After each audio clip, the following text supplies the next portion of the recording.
Hello, everybody. Happy Wednesday. I am here with Bob Burg, the author of The Go-Giver. I love this book. It is my favorite book. And if you're tuning in and you're a big fan, I hope you'll say hello to Bob and I and tell us where you're from. But Bob, I just want to say thanks so much for accepting my invitation. And hold on a second. This isn't going live on LinkedIn. Okay, we'll figure that out later. But here we go. We're just going to keep going with it. All right, Bob, technical difficulties, right?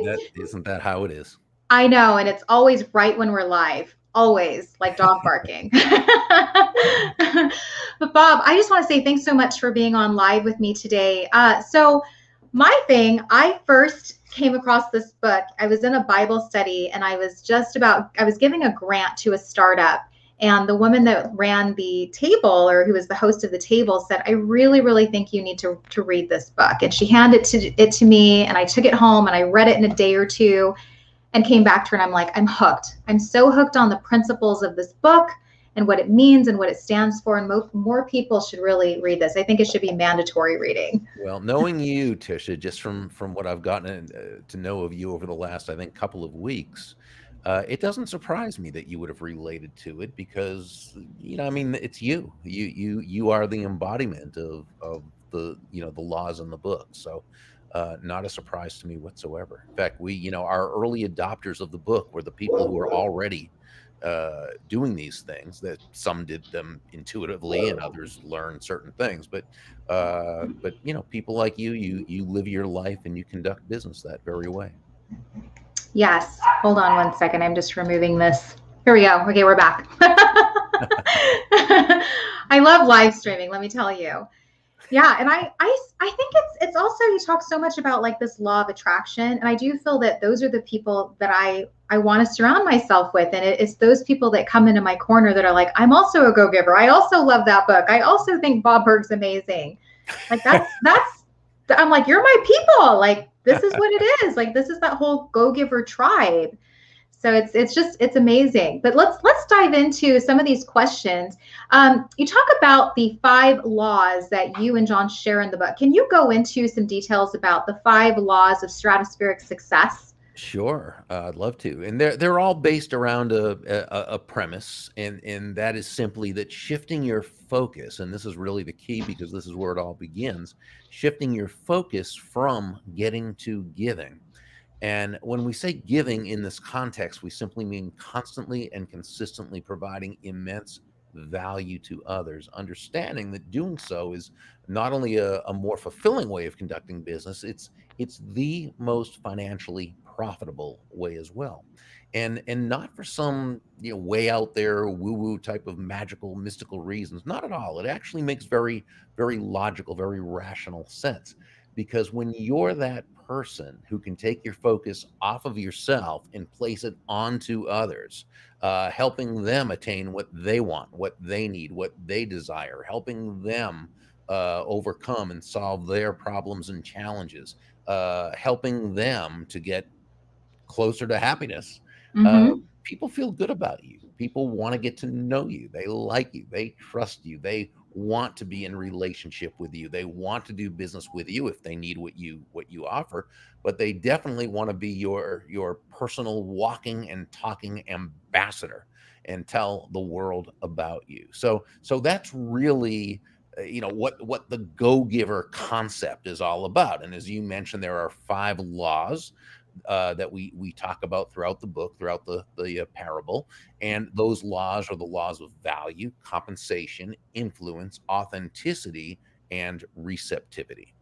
And we can, if you want it, we can do a quick review of all of them. And well, I want to talk about value. Okay. And while we're doing this, I want to just add this back onto LinkedIn if we can get it back up, because I know so many of my peeps are on LinkedIn. So hopefully it's getting back up there. And if not, we're just going to figure this out and go to plan B.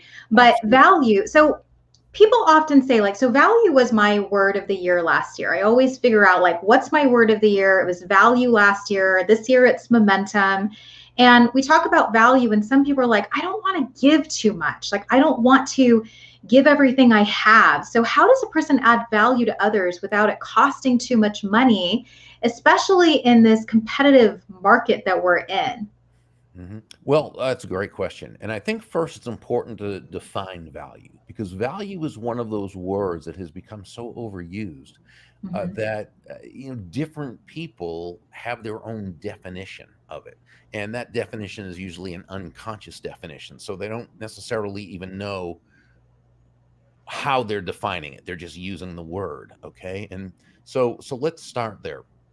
And I think it's really important to understand the difference between price and value, since many Sure. people conflate the two, and they're very different. Price is a dollar figure. It's a dollar amount. It's finite. It simply is what it is. Value, on the other hand, is the relative worth or desirability of a thing, of something, to the end user or beholder. In other words, what is it about this thing, this product, service, concept, idea, what have you, that brings so much worth or value to another human being that they will willingly, in this case, exchange their money for it and feel great about it while you make a very healthy profit. So if we're talking in a straight business situation, it's the accountant who you hire to do your taxes who charges you $1,000. That's her fee or her price. But if she saves you $5,000 in taxes, saves you 25 hours of time, and provides you and your family the security and the peace of mind of knowing it was done correctly, she's given you well over $5,000 in value, both concrete and conceptual. Uh, uh, so you feel great about it, right? And meanwhile, she made a very healthy profit because her fee or price was $1,000. So in this exchange, both of you came away much better off Hmm. afterwards than you were beforehand. Okay, because you received a ton of value more than what you paid for, but she made a very healthy profit because for her it was well worth it for her to exchange her time, her knowledge, her energy, and so forth for this $1,000 fee. Okay, so Hmm. again, that's on a very basic level. So value can be a whole bunch of things. Okay, it can be the intrinsic aspect of the job. In other words, an accountant is there to account, to save you money and do those things. But it's also more than that. You can provide value in many ways to people that have nothing to do with spending a lot of money. It's the time you give someone, it's the attention you give someone, it's the empathy you give someone, it's the appreciation Hmm. and gratitude you live. It's the connection you make with people. It's the there's just so much. So when we say, well, I don't want to give away too much value, you can't really give away too much value. By the same token, that doesn't mean that you give things away for free. That's Hmm. not what we're talking about when we talk about giving value and being a go giver. No, go givers tend to actually charge at the higher end of the price scale, because Hmm. remember, a go giver is selling not on low price but on Right. high value, right? Because Yep. when you sell on price, when sell on low price, you're a commodity. When you Hmm. sell on high value, you're a resource. So true. Hey, so we are back, Bob. Like, see, we just had to finagle a little bit. Absolutely. So we are back on LinkedIn, and thanks to the people that are tuning in live. We have some LinkedIn users just saying, "Hey, Tisha and Bob, great to see you two working together." Also, great point about the value concepts. And Luis out of LA talking about intrinsic value. He's my one of my regulars, Mr. Uh, Groovy himself. Hi, Yeah, Luis. I love that. I love that, Bob, that you're talking about what value really is, because so many people have this, well, I keep giving everything away. And, Oh, it's yeah, great that you broke that down. It's really that's great. not what we're talking about, giving everything away. By the same token, there's a lot of people who think, because there are some nuances here, and I want to make sure that again, we're really explaining it in a way that clarifies. There are people who say, well, I don't want to give away too much knowledge because I'm giving away the store. But that's hard to do.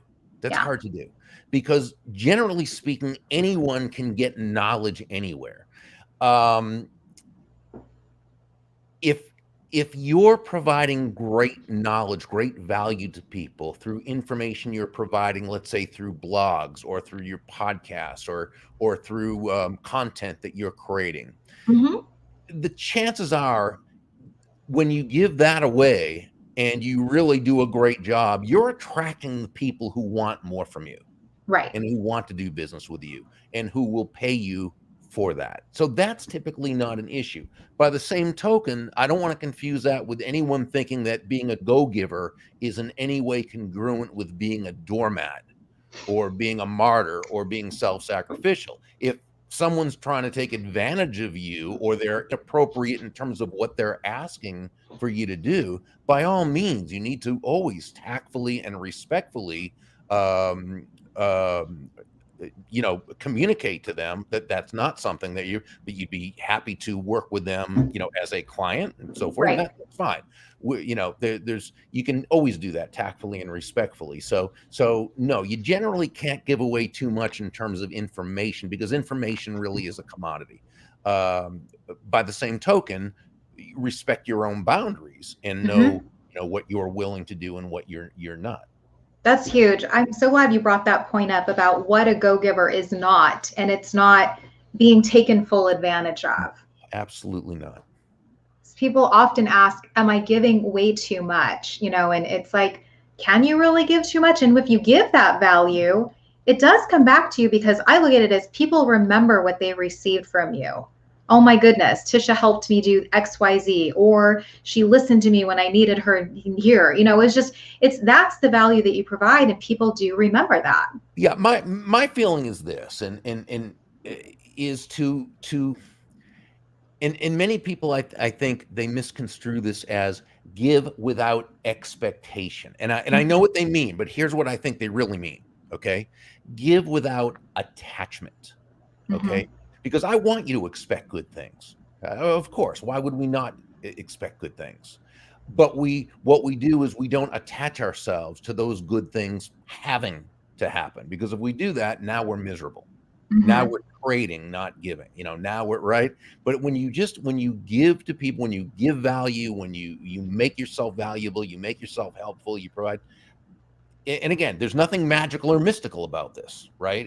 Right. It's understanding that people want to do business with someone like you. People, they see value in you, and the chances are excellent that not everyone, of course, but certain people are going to do business, and that's really where it all begins. Right. Okay. So I want to bring up a couple of comments here. So yes, Bruce, I know it's you now. LinkedIn just says LinkedIn user, but Bruce is like, it's me, Bruce. Hey, So I Bruce. said, Bob Burg, you both are great go-giver magnets of attraction. Tish Marie Pelletier is one of the best with her blogs, etc. Thank you so much, Bruce, for saying that. And then Luis also saying Tisha Talks is loaded with value. So many great guests like today, simply groovy. See, he uses that word, groovy. I love it. Groovy, baby. All right, so I want to bring up another question. So one line in the book raised a lot of different eyebrows, of just a lot of people say, does it make money? They often lead with that, right? Does it make money? And you've said it's not a bad question. It's just not a great question. It's a bad first question. Yeah. So what do you think about that with entrepreneurs when they ask that, or they're so money driven and it's like all they can see is how much money will this make me?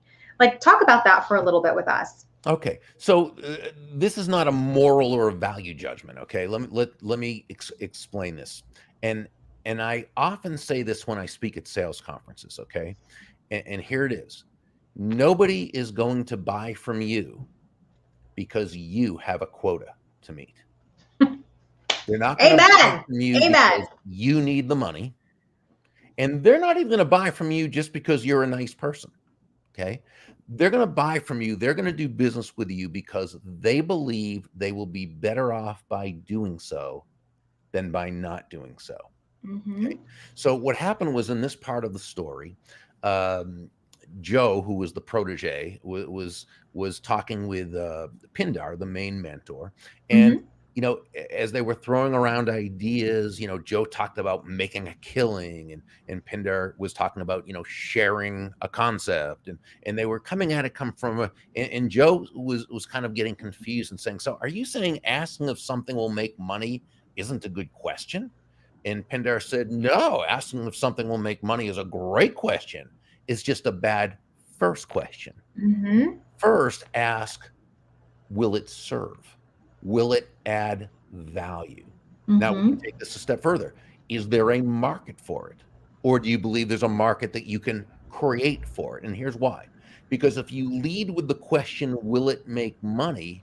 Again, where does that get you? Nobody's Right. buying from it because it's going to make you money. Okay. So it could Mm-hmm. make you money, but if it's not going to serve, if there's no market for it, if nobody's going to buy it, it doesn't matter the model that you have set up. Nothing's going to happen. Okay. Right. Now, so first ask, will it serve? Is there a market for it? Now, if there is, great. But now you also have to then ask, will it make money? Because there can be a wonderful marketplace for it. Everybody can want it and just right. But if if you lose money on every sale, right? Well, you've got a very expensive hobby going, You right? do. You do. Hobbies, but that's not what we're talking about here. So, so indeed, ask, will it make money? Of course, very, very important. But Yeah. first, ask, will it serve? Is Yeah. there a market for it? Right. And that's the shift right there. How am I serving? How am I serving this audience? Will this serve other people? Exactly. All right. So I want to ask this question, and I know we have a question from Herb coming in too, but you talk about mentorship, and I am so loving this because mentorship, just like Pindar is mentoring Joe, his protege, it's so important to have a mentor. And I've had several mentors. I mentor so I know many you're a great people. mentor to a I lot of mentor people. I hear Arizona that. I see State, that on social Seed media Spot. all the time. Yeah, It's I'm wonderful mentoring people all do the that. time, and it's so key. So, what's the best way to find a mentor, and what should an up and comer not do when trying to find one? What would you say are some suggestions for people? Yeah, well, those are great questions. And let's say we're talking about a mentor, not a paid mentor in this case, but we're talking Mhm.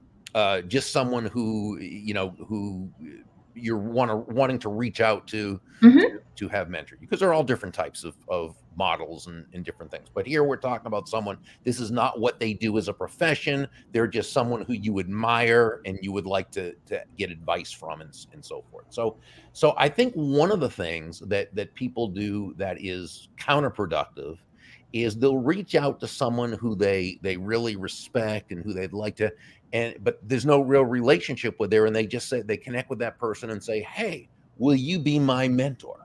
Mhm. And there's a few things there that I think don't really work out. One is comes across maybe a little bit entitled. It's like asking somebody who you've just met, hey, will you share 30 years of your experience with me, even though you don't know me from a hole in the wall, right? So it's a little bit of entitlement sounding, even if that's not how it's meant. Right. Also, there's nothing that distinguishes you from everyone else who asked that person. Because if you're wanting that person to mentor you, the chances are lots of other people want him or her to mentor them as well. So again, Mhm. and remember, they're probably very busy, so they don't have time to just do that. So I don't think that works out. But you can ask anyone to for help, and here's how I would suggest doing it. Okay, it's to frame it in a way so let's say there's a man or a woman who you really admire. You don't know them that well, and so there's not a relationship there, right? Because remember, mentor protege relationship is just Mhm. that. It's a Mhm. relationship, and a relationship takes time to develop. So Right. rather than asking for them to be your mentor, instead, what if for you to say, hey, I know you are very busy. If this is not something you have time to do or even the desire to do, I will totally understand. I'm wondering if I might ask you one or two very specific questions. Mhm.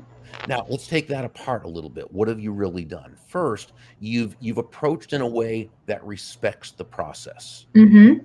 You're letting them know this is a big thing. It's not something I expect or that I'm entitled to. This is very big. I know you're very busy. You've also given them the out or the back door. You led with saying, if you're, too busy or if you don't have the time or just don't even have the desire, I will absolutely understand. The out or back door is very important because it's Mhm. doing two things. One is people want the autonomy. They don't want to feel like they're being boxed into Right. a corner, made to feel guilty or what have you. And what the out or back door does, and I call this Burg's law of the out or back door, it says the bigger the out or back door you give someone to take, the less they'll feel the need to take it. They feel Hmm. comfortable with you. Why? Because you've already shown you respect their time and that Right. you respect the process. So they're going to be less defensive about agreeing to share some time with you, right? But Hmm. then the third thing you did is very key. You didn't just ask them if you could, pick their brain, which basically is like saying, "Hey, can I waste about an hour of your time asking you inane questions?" But I'll buy you coffee, Right. Bob. It was, yeah, but it was like what you asked was, "May I ask you one or two very specific questions?" Now, what does this tell them? A couple of things. One is it's not going to be a long process. Okay. So Right. it's not going to take a lot of their time. Secondly, this person, they know what they want to ask. Yeah. They thought this out. They Right. have an agenda. And when I say agenda in this context, I mean that in a good way, not, oh, they have Hmm. an agenda. No, I mean they know they have an agenda. They know exactly. So they're typically, not everyone, it doesn't have to be everyone, but usually they'll say, sure, go ahead. What can I do? How can I help?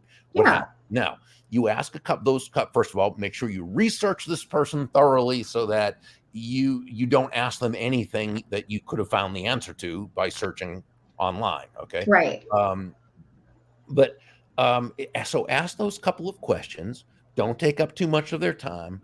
End the conversation by letting them know how much you appreciate them and you look forward to applying their wisdom right away. And if it's okay, I'll check back and let you know how things are going. They'll say, "Oh yeah, please do." Right? Because you've set this up perfectly. Now, I'd say the minute you get off either the phone or the Zoom or leave them in person, whatever it happens to be, because you can do this in any kind of situation, is write a handwritten personalized note of thanks. Okay. Hmm. Not an email, not a text, a handwritten personalized note of thanks, very brief.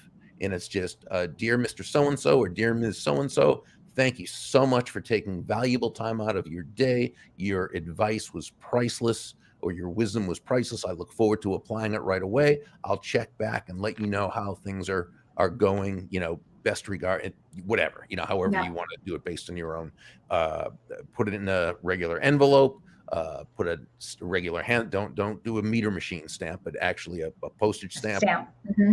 send it out. I would also, excuse me, and you can find this out either through their website or through an article that's been written on them, or from their admin, if it comes to that, is just find out their favorite charity. Okay. And make a small, it doesn't need to be anything big, just a small donation to their favorite charity in their name. Hmm. Okay? It'll get back to them. And you're not doing it to kiss up or anything. You're doing it, though, to, again, just express gratitude and to Hmm. communicate that you respect the process and that, no, I'm not in a position to give to you as you've given to me, but I want to do something that I know is Right. value to you. You know what I'm saying? And Right. so now it's, a couple weeks later, 3 weeks later, follow up however they wanted you to follow up. Let them know how things are going. Maybe you have another quick question, what have you. If over time a mentor protege relationship is supposed to develop, it will. If Hmm. not, it won't. It might be you have one or two conversations, someone else down the line, you'll have another conversation, someone else, and maybe eventually you'll find that mentor that you have that ongoing relationship with. Maybe not. You don't have to do it without attachment to the results, but Hmm. do the process correctly, and you open up the odds to you being able to connect with a whole lot of people that you want to connect with. I'll tell you this. So I have my mentor. He's a 74-year-old man that goes to my gym. And we had just this conversation. He said hi. I said hello. I always say a simple hello can lead to a million things. Like it's Mm, such a great quote. absolutely. And I go to the gym not just for the physical benefit, but I get to see him and he speaks into me. And he's like, even today I saw him and he's like, Tisha, I've seen you at your lowest. I've seen you at your highest. I'm so happy to see you happy. Like whatever I can do to just keep infusing positivity and, good vibes. Like that's what I look for, like as in a mentor, is someone that's just guiding you and pushing Hmm. you and Hmm. investing in you. And so I'm happy that I have that, but That's I'm right. happy that I get to be able to do that for other people. That's right. That's right. So we have a quick question here from Herb, and he asked, how do you find make your characters for the books?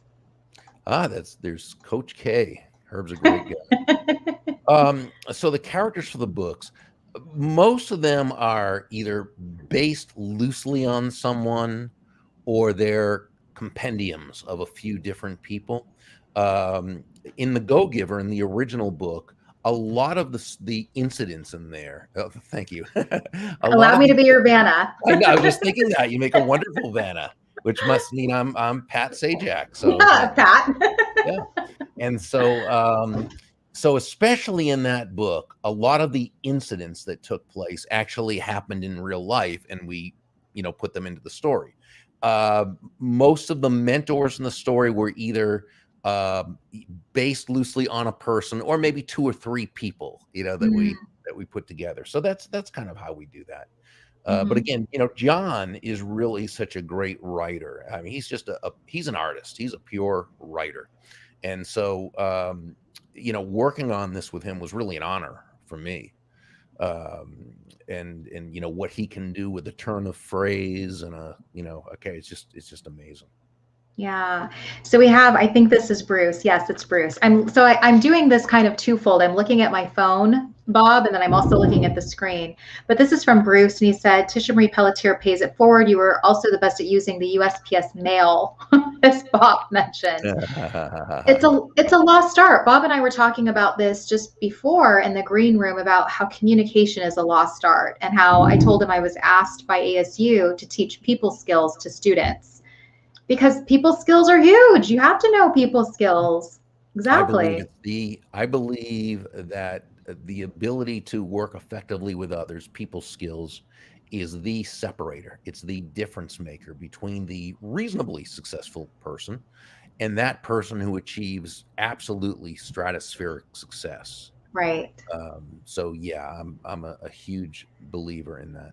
And you were saying, Bob, just earlier that that whole principle about people skills is in the Go Giver Influencer book. Yeah, that's the fourth book in the series. Three of them are parables. One of them's a more of an application guide. But yeah, the last one, the Go Giver Influencer, which is the last in the series, that's pretty much people skills. All right. I have to get that book. All right. We have one last question from our probably Bruce. Question for Bob Burg. What is the one big thing left on your list? That's a great question, and I got to tell you, there really isn't. There really isn't. I love what I do. My business partner Kathy and I are expanding a couple of projects that we've had go. Well, one's a pretty new one, the Go Giver Success Alliance. We actually reopened that from one that we did years ago. We also have a team of certified Go Giver, licensed Go Giver speakers from all over the world.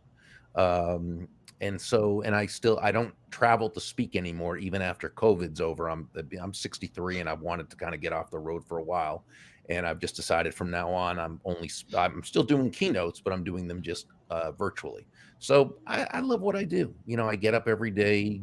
I can't wait to go to work, and my office is right in my home, so that's a really Mm-hmm. good thing.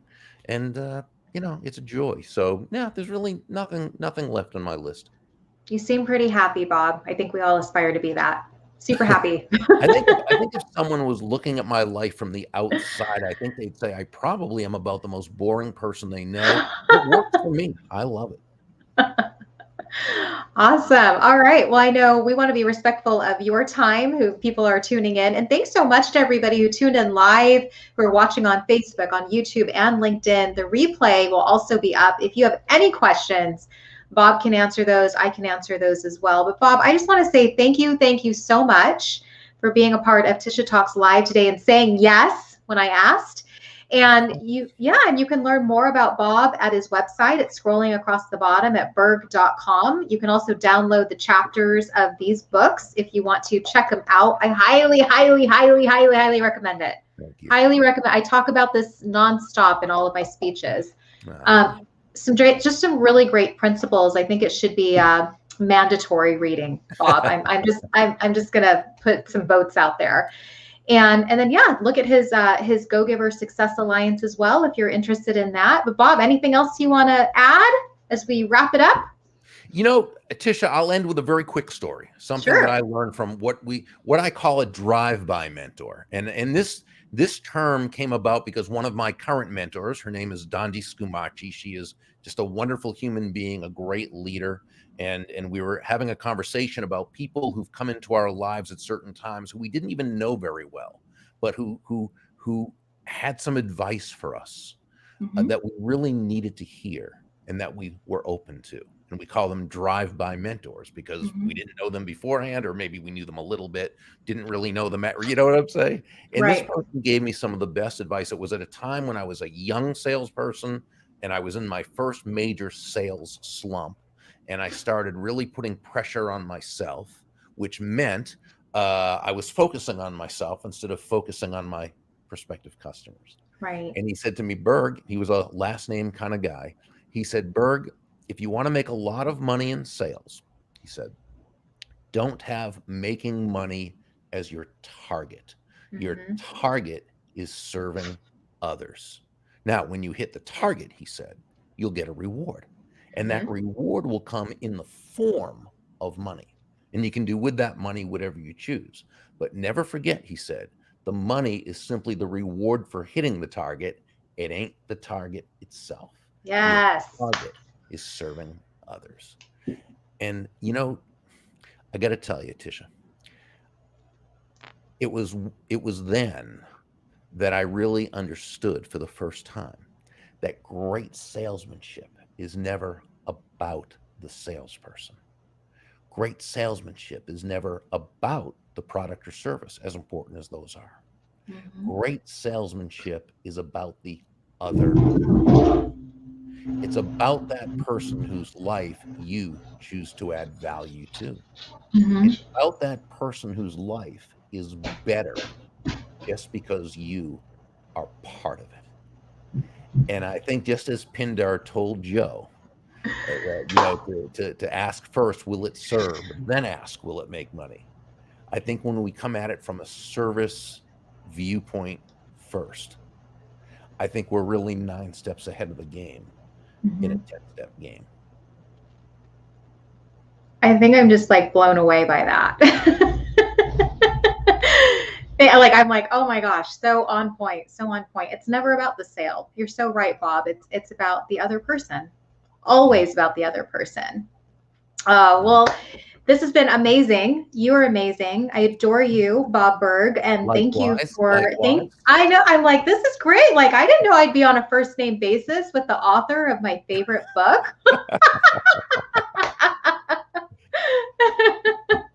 But I'm so amazed by you and everything that you and John have created and how many go-givers you've created in this world just from reading your content and so on. So hey, everybody's saying stay groovy, Bob. Awesome. Thank you. It's been great, great, great being with you and getting to know you over on the LinkedIn sphere. Yeah. So you can connect with Bob on LinkedIn, head to his website again at burg.com. Definitely check out the chapters if you haven't yet. It's amazing. His books, like you will take this book and read it in a day because you will be so hooked on the stories that they share and the principles. So there's my recommendation for you, Bob. I hope you have a phenomenal night and we'll see Thank you. everybody soon on the next Tisha Talks Live next Wednesday. Bye, guys.